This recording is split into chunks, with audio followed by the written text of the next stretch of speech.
வணக்கம். கமலா டிவியின் தலைப்புச் செய்திகள். புனரமைப்பு பணியின் போது இடிந்து விழுந்த புதுவை நகராட்சி கட்டிடத்தை முழுவதுமாக அகற்ற முதல்வர் ரங்கசாமி உத்தரவு பிறப்பித்ததை அடுத்து கட்டிடத்தை இடிக்கும் பணியில் ஊழியர்கள் ஈடுபட்டனர். மன்னார் வளைகுடா பகுதியில் காற்றழுத்த தாழ்வு நிலை நிலை கொண்டுள்ளதால் தமிழகம் புதுவையில் மழை தொடரும் என வானிலை ஆய்வு மையம் தெரிவித்துள்ளது. கும்பாபிஷேக பணிகள் நடைபெற்று வரும் ஸ்ரீ சித்தி விநாயகர் ஸ்ரீ சிவசுப்பிரமணியன் ஆலயத்தில் கிரானைட் கற்களால் ஆன தரைதளம் அமைப்பதற்கான முதற்கட்ட நிகழ்ச்சி நடைபெற்றது. முதல்வரின் பாராளுமன்ற செயலர் வைத்தியநாதன் எம்எல்ஏ தலைமையில் நடைபெற்ற நிகழ்ச்சியில் முதல்வர் ரங்கசாமி கலந்து கொண்டு பூமி பூஜை செய்து பணியினை தொடங்கி வைத்தார். புதுவையை முழுமையாக எய்ட்ஸ் நோய் இல்லாத மாநிலமாக மாற்ற உறுதியேற்போம் என முதல்வர் ரங்கசாமி வேண்டுகோள் விடுத்துள்ளார். புதுவை தர்மாபுரி ஸ்ரீ ஆபத் சகாய ஆஞ்சநேய கோவிலில் பால் அபிஷேகத்தை முன்னிட்டு பக்தர்கள் 108 பால் குடங்களை ஊர்வலமாக சுமந்து சென்று அபிஷேகம் செய்தனர். வணிகர்களுக்கான தனி வங்கி சேவையை மத்திய அரசு அமைக்க வேண்டும் என புதுவை வணிகர்கள் கூட்டமைப்பின் சிறப்பு கூட்டத்தில் தீர்மானம் நிறைவேற்றப்பட்டுள்ளது.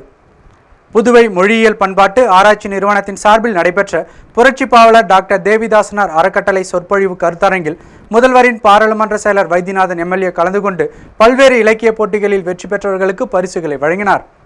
புதுவை மூத்த குடிமக்கள் நலவாழ்வு சங்கத்தின் 16ஆம் ஆண்டு விழாவில் மாவட்ட ஆட்சியர் சுந்தரவடிவேலு கலந்து கொண்டு விழாவினையொட்டி நடத்தப்பட்ட போட்டிகளில் வெற்றி பெற்ற முதியோர்களுக்கு பரிசுகளை வழங்கினார். புதுவை அரசின் மகளிர் ஆணையத்தின் சார்பில் நடைபெற்ற வரதட்சணை ஒழிப்பு குறித்த கட்டுரை போட்டியில் 150க்கும் மேற்பட்ட கல்லூரி மாணவ மாணவியர் கலந்து கொண்டனர். புதுவை தேக்வாண்டோ சங்கத்தின் சார்பில் மாணவர்களுக்கு கராத்தே பெல்ட் தேர்வு நடத்தப்பட்டு தேர்ச்சி பெற்ற மாணவர்களுக்கு சான்றிதழ்கள் வழங்கப்பட்டன. பிரெஞ்சு கலாச்சாரம் நிறைந்த புதுவை நகராட்சி கட்டிடம் இடிந்தது தொடர்பாக அரசு அதிகாரிகள் மீது நீதி விசாரணை நடத்த வேண்டும் என பிரெஞ்சு இந்திய மக்கள் இயக்க மாநாட்டில் தீர்மானம் நிறைவேற்றப்பட்டது. புதுவை முத்தியால்பேட்டை ஸ்ரீ லட்சுமி ஹயக்ரீவர் ஆலயத்தில் நடைபெற்ற 3ஆம் ஆண்டு ஏகதின லட்சார்ச்சனை சகசிரநாம அர்ச்சனையில் ஏராளமான பக்தர்கள் கலந்து கொண்டு திருமண தடை, கல்வி ஞானம் ஆகியவை வேண்டி வழிபாடு நடத்தினர். ஸ்டூடெண்ட் சயின்ஸ் ஸ்கூல் சார்பில் நடைபெற்ற அறிவியல் பயிற்சி பட்டறையில் மாணவ மாணவியர் ஒளி ரோபோட்டிக் வேதியியல் தொடர்புடைய அறிவியல் குறித்த செய்முறை வகுப்புகள் நடத்தப்பட்டன. அரசியல் கட்சியினர் கடையடைப்பு மற்றும் ஆர்ப்பாட்டத்தின் போது கடைகளை சேதப்படுத்தினால் அவர்களுக்கு ஆதரவாக அனைத்து வியாபாரிகளும் போராட்டம் நடத்த வேண்டும் என மதகடிப்பட்டில் நடைபெற்ற வியாபாரிகள் ஆலோசனை கூட்டத்தில் தீர்மானம் நிறைவேற்றப்பட்டுள்ளது. மகா மகரிஷி அறக்கட்டளை மகா யோகம் சார்பில் நடைபெற்ற சித்தர் முறை யோக பயிற்சி குறித்த ஓவிய போட்டியில் பல்வேறு பள்ளிகளை சேர்ந்த ஏராளமான மாணவ மாணவியர் ஆர்வமுடன் கலந்து கொண்டு ஓவியங்களை வரைந்தனர். புதுவை தமிழ்ச்சங்கத்தில் நடைபெற்ற ஃபெவிகால் சாம்பியன் கிளப்பின் ஆண்டு விழாவில் சங்க நிர்வாகிகள் கலந்து கொண்டு ஆண்டு மலரை வெளியிட்டனர். எத்திராஜ் அறக்கட்டளையின் 5ஆம் ஆண்டு துவக்க விழாவினை முன்னிட்டு நடைபெற்ற இலவச குழந்தை மனநல மருத்துவ முகாமினை அமைச்சர் ராஜவேலு தொடங்கி வைத்தார்.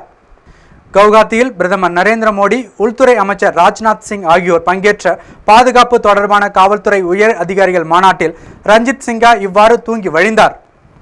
நாட்டின் பாதுகாப்புக்கு சிறந்ததொரு உளவு அமைப்பு அவசியம் என பிரதமர் நரேந்திர மோடி தெரிவித்துள்ளார். அசாம் மாநிலம் கவுஹாத்தியில் நடைபெறும் அனைத்து மாநில காவல்துறை தலைவர்கள் மாநாட்டில் உரையாற்றிய அவர் இந்த கருத்தை முன்வைத்தார். எகிப்தில் முன்னாள் அதிபர் ஹோஸ்னி முபாரக் நிரபராதி என அறிவிக்கப்பட்டதற்கு எதிர்ப்பு தெரிவித்து போராட்டங்கள் தொடங்கியுள்ளன.